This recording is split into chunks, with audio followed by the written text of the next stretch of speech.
د بلخ ولایت مرکز مزار شریف ښار د روضې شریفې په جامع جومات کې د کوچني اختر لمونځ په امن فضا کې ترسره شو. دغه جومات ته د اختر د لمانځه ادا کولو په موخه د بلخ ولایت د والي په ګډون ګڼ شمېر امارتي مسؤلین او په سلګونه د مزار شریف اوسیدونکي هم راغلي وو. د بلخ ولایت د علماو شورا رئیس د دغه ولایت د دیني عالمانو او خلکو په مسؤلیتونو رڼا واچوله او دغه راز یې د عالی قدر امیر المؤمنین حفظه الله پیغام هم ولوست. د دې پیغام په ځینو برخو کې ویل شوي چې افغانستان د هیواد د ټولو اتباعو ګډ کور دی او هر څوک باید د ملي یووالي پر بنسټ د افغانستان د اسلامي امارت تر بیرغ لاندې باعزته ژوند ته دوام ورکړي.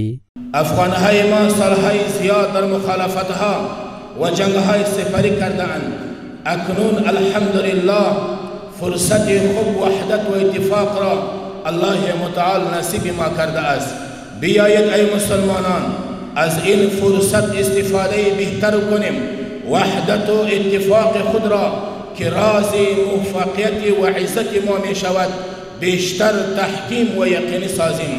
په دې اختریز پیغام کې د افغانستان د اسلامي امارت په بیلابیلو برخو کې لاسته راوړنې او فعالیتونه په ګوته شوي او د خلکو د ټولنیزو او اقتصادي اړتیاوو د پوره کولو په برخه کې شوي پرمختګونه د سترو لاسته راوړنو په توګه یاد شوي دي. امارت اسلامی تلاش میکنند که برای پیشرفت و بسازی همه ساله صدها پروژه انکشافی بزرگ و کوچک را تحت کار قرار دهد. راهها میان ولایات دوردست را به گونه اساسی احداث کنند، ساحه تجارت را به دنیا وسعت داده و سطح صادرات را بلند ببرد. به تجارت و صنعت توجه خاص نمایند که الحمدلله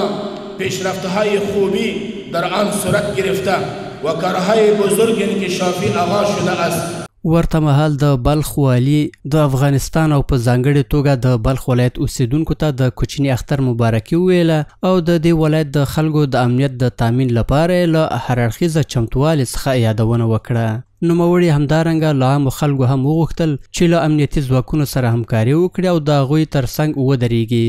ترڅو په ټولنه کې د تاوتریخوالي مخه ونیول شي او ډاډمن امنیت رامنځته شي.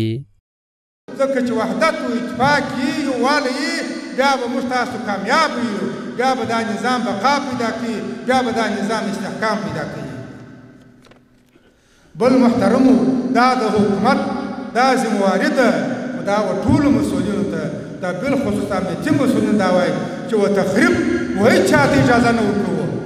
نوموړي دغه راز ډاډ ورکړ چې دوی مسؤلیت لري څو د ستونزو د حل او د ټولنیزو ننګونو د له منځه وړلو لپاره شپه او ورځ کار وکړي او زیاته یې کړه چې که له مسؤلینو څخه په خپلو دندو کې ناغېړي کیږي نو هیوادوال کولی شي چې اړوندو ادارو ته شکایت وکړي او دې برخه کې د بلخ د علماو شورا تل هڅه کړې څو د خلکو پر وړاندې د ټولنیزو ننګونو مخنیوی وکړي. که په هر اداره کې د هر چا مشکل و ټول ولس ته دا وایم، ټولو مزاریانو شاعرانو ته دا وایم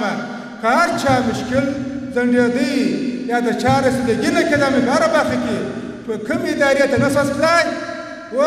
علما شورا ته په اسانه ورکړلی و هغه ته ورځئ دا خپل مشکل ورته وړاندې کوئ، هغه دستې موږ سره شریکوي،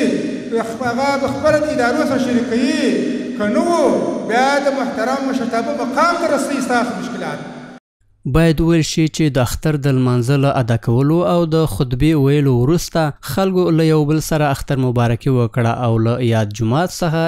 جوپه د خپلو کورونو پر لور روان شول.